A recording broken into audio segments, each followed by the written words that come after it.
रामगढ़ जिले के प्रसिद्ध स्वास्थ्य के मंदिर रामगढ़ सदर अस्पताल में मानवता को शर्मसार करने वाली घटना के कई दिन बीत जाने के बाद भी आरोप प्रत्यारोप जारी है, जिसे लेकर रामगढ़ जिला सांसद प्रतिनिधि राजीव जायसवाल ने प्रेस कॉन्फ्रेंस कर सदर अस्पताल के डीएस डॉ मृत्युंजय सिंह पर लापरवाही का गंभीर आरोप लगाया। सांसद प्रतिनिधि ने कहा, एक जनप्रतिनिधि का काम ही होता है उसके सुख दुख में निष्ठापूर्वक खड़ा रहना, और मुझे जब जब जनता से जुड़े समस्या संबंधित खबरें आएगी मैं अपने दायित्व का निर्वहन करते हुए उस पर खरा उतरूंगा। जिसके तहत उस दिन भी मैं सूचना पाकर रामगढ़ सदर अस्पताल पहुंचा, जहां सदर अस्पताल के डीएस डॉ मृत्युंजय सिंह की लापरवाही गलत पाया गया, जिसका मैं समर्थन नहीं करता। वहीं अपने बचाव पक्ष में सदर अस्पताल के डीएस डॉ मृत्युंजय सिंह ने कहा, मैं अपने कार्य को ईमानदारी निष्ठापूर्वक किया करता हूं और रामगढ़ सदर अस्पताल में सबसे ज्यादा सफलतापूर्वक महिलाओं का प्रसव किया जा रहा है।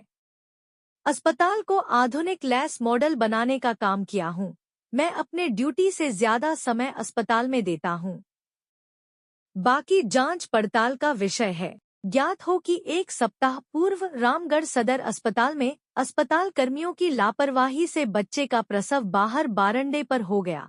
चैनगढ़ा निवासी हरीलाल महतो अपने पत्नी रूना देवी का प्रसव कराने को लेकर आए हुए थे। इस बीच अस्पताल में रूम जगह की कमी के कारण बाहर बारंडा में पेशेंट को रखा गया था और वहीं प्रसव हो गया था। परिजनों द्वारा विरोध के बाद सांसद प्रतिनिधि राजीव जायसवाल और विधायक ममता देवी पहुंची थी। R24 ब्यूरो अमन कुमार मिश्रा की रिपोर्ट।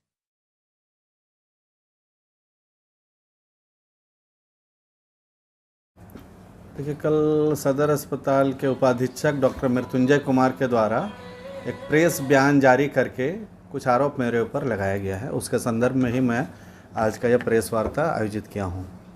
मेरा यह कहना है, आप सभी लोगों को ज्ञात होगा कि पिछले कुछ दिनों पूर्व जो है सदर अस्पताल में एक महिला चैनगड्ढा निवासी रूना देवी की प्रसव हुई थी, जो प्रसव कक्ष के बाहर उनका प्रसव हुआ था और उसकी सूचना मुझे मिली और उसकी सूचना के बाद मैं एक सामान्य प्रक्रिया के तहत मैं सदर अस्पताल पहुंचा और घटने की जानकारी लिया। उसके बाद मैंने सदर अस्पताल के उपाधीक्षक को फ़ोन भी लगाया कि आपका यह व्यवस्था जो है ये पूरी तरह से गलत व्यवस्था है। किसी भी महिला के जीवन के साथ और किसी भी बच्चे के जीवन के साथ आप खिलवाड़ कर रहे हैं।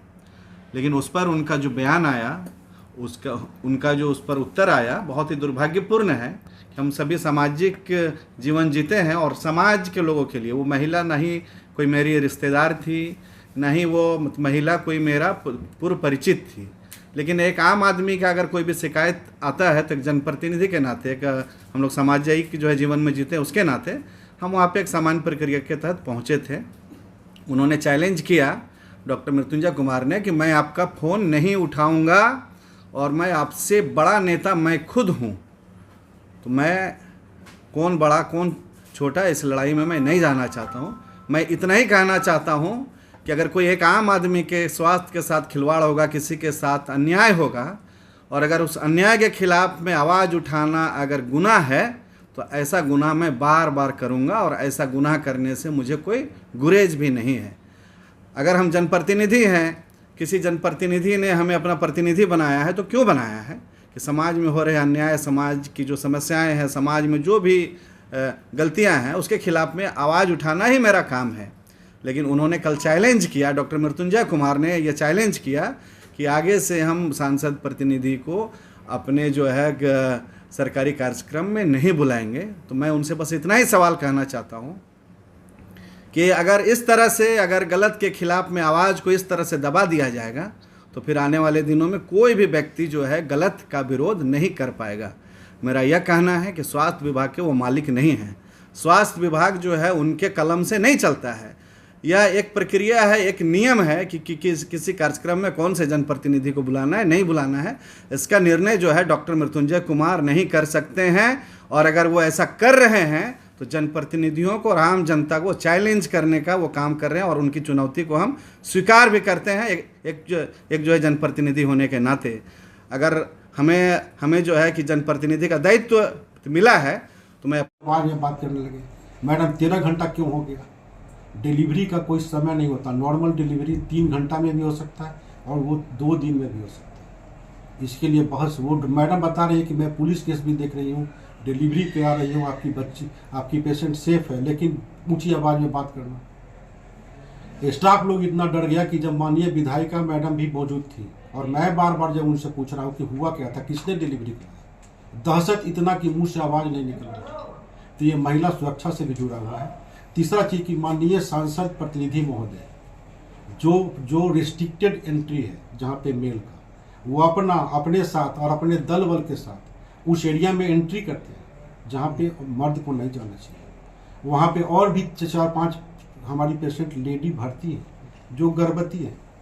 आरोप इसमें यह भी है कि अपने ड्यूटी को आप सही पूर्वक यहाँ पे नहीं करते और समय और भी कहीं देते हैं और कुछ निजी स्वास्थ्य क्लिनिक को आप लाभ पहुँचाने का काम करते हैं। मैं बता रहा हूँ हुआ क्या कि इसके बाद 24 तारीख के बाद से राजीव जायसवाल जी हमारा ये सदर अस्पताल पे जब बाहर आप निकले होंगे, आप सुने होंगे कि मीडिया में वो बयान दे रहे थे और उन्होंने बताया कि सदर अस्पताल में कुकर्म को छुपाने के लिए जो बेड नहीं दिया गया बाद में दे दिया गया। गलत है, सरासर गलत। मरीज जिस बेड पे भर्ती हुई है उसी बेड से उसका छुट्टी हुई और इसीलिए वो राजीव जायसवाल जी को पब्लिक को गुमराह नहीं करना चाहिए, सही जानकारी शेयर करना चाहिए। तीसरी बात ये कि उनको किसने अधिकार दिया कि किसी संस्था को, सरकारी संस्था को कुकर्म बोले।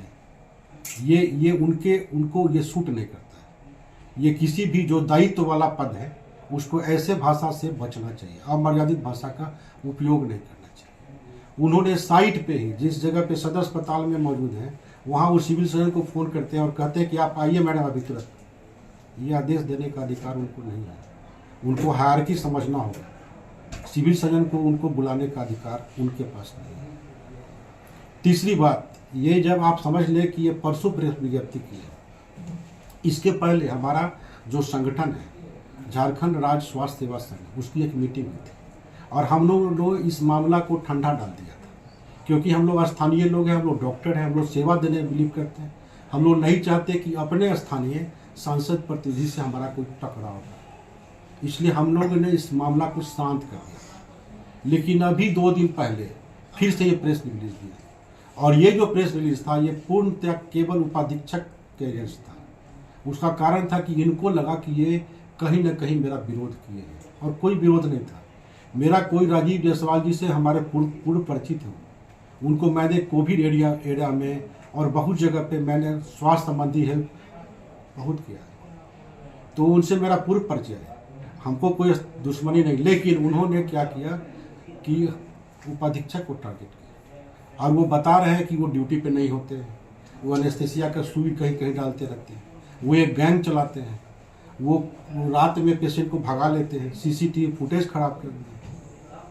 मैं आपको बता दूं पहला चीज़ कि सबसे पहले आप यहीं पे बैठे हैं, इस अस्पताल में वर्तमान में 56 सीसीटीवी एक्टिव है और हम लोग की प्लानिंग है उसको बहुत जल्दी 103 करने की। हम लोग चाहते हैं कि सदर अस्पताल के चप्पे चप्पे पर सीसीटीवी फुटेज की निगरानी हो।